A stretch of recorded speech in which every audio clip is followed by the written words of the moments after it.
Good morning, HOD, Professor A.K. Chaturvedi sir, my seminar guide, Muhammad Shahid sir, seminar coordinator, Dr. S.S. Godara sir, faculty member, examiner, and my friends. I am Nitesh Patidar, pursuing my BTech in Aeronautical Engineering from University Department, Rajasthan Technical University, Kota. My seminar topic is Ramjet Accelerator. This is our list of content we'll go on a cover today. First would be introduction, second Ramjet Accelerator propulsion mode, third experimental facility, fourth the result, and then we'll conclude our session. So coming to the next slide, in recent year there has been a resurgence of interest in hypersonic vehicle and propulsion and their associated aerothermodynamic phenomena.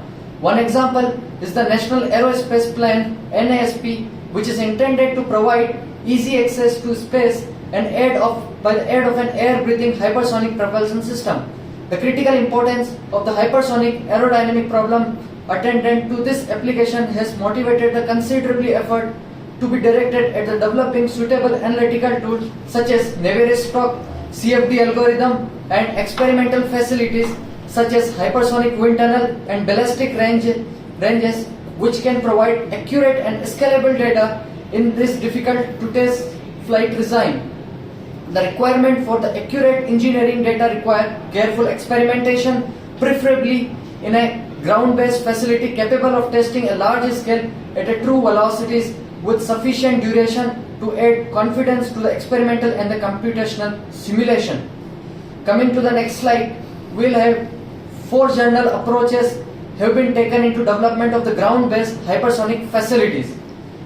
The first is shock tunnels, both classical shock tube types and gun tunnels or free piston types, in which a high temperature, high pressure, shock heated stagnated gas is expanded through a nozzle to produce high Mach number.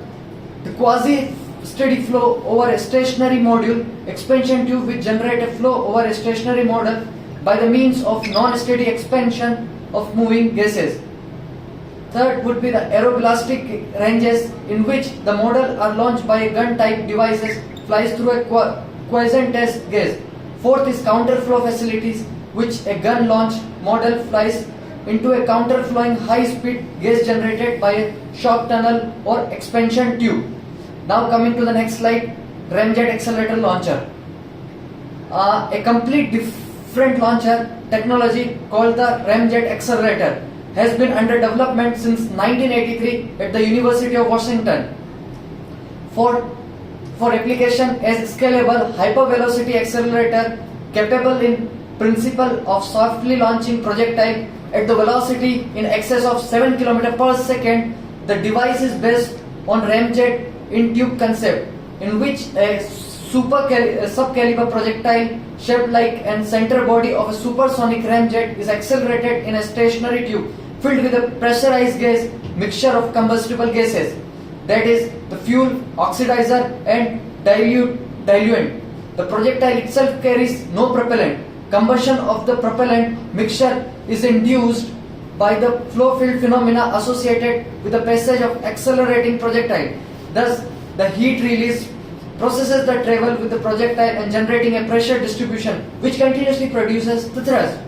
The chemical energy density and speed of a sound of a gas mixture can be adjusted via pressure and the composition of control the Mach number and accelerating the history of the project. Coming to the propulsion mode, several different Ramjet Accelerator propulsion mode have been identified, which are distinguished by the manner in which the combustion stabilized and by their corresponding Mach number and velocity regime of operation. The propulsive cycle having the lowest operating velocity and the Mach number is a thermally choked mode, sub-detonative velocity regime, within the tube Mach number typically ranging from the 2.5 to 4. At the velocity above 90% CG speed, however, the observed thrust typically begin to exceed the predicted thrust to the extent that the acceleration increases with the increasing velocity as the projectile reaches the CG speed. The anomalous result coincide with the experimental observation of the combustion activity occurring on the projectile body. The experiments have demonstrated that the trans-detonative velocity regime, typically the Mach number from 4 to 6, the projectile can can accelerate smoothly from below or to above the CG speed of the gaseous propellant. Now next we'll come up to the experimental facility. Behind me is the diagram of the experimental facility, which consists of a light gas gun, light gas dump tank, Ram accelerator section, the final dump tank, and the projectile deaccelerator.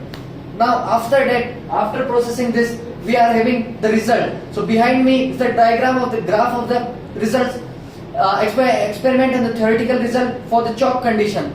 Then we'll come up to the trans-detonative propulsion mode result.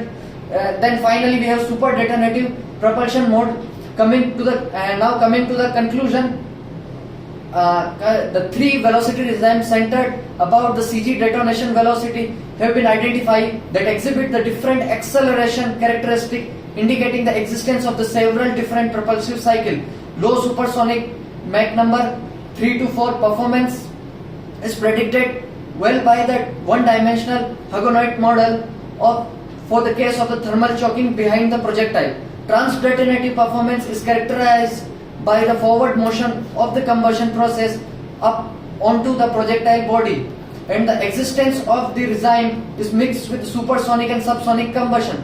Single stage experiments have been driven the projectiles up to the Mach number at which a reflect oblique shock wave can induce a combustion process to occur totally on the projectile body, which further propels the projectile to the hypersonic speed. The super detonative acceleration has been demonstrated in the Mach number of which ranges from 7 to 8.5 in the ethylene based propellant mixture. So data collected from the tube wall and the projectile during the acceleration process itself are very useful for understanding the aerothermodynamic and the hypersonic flow in the generated for providing important CFD validation benchmark. That's all from my side.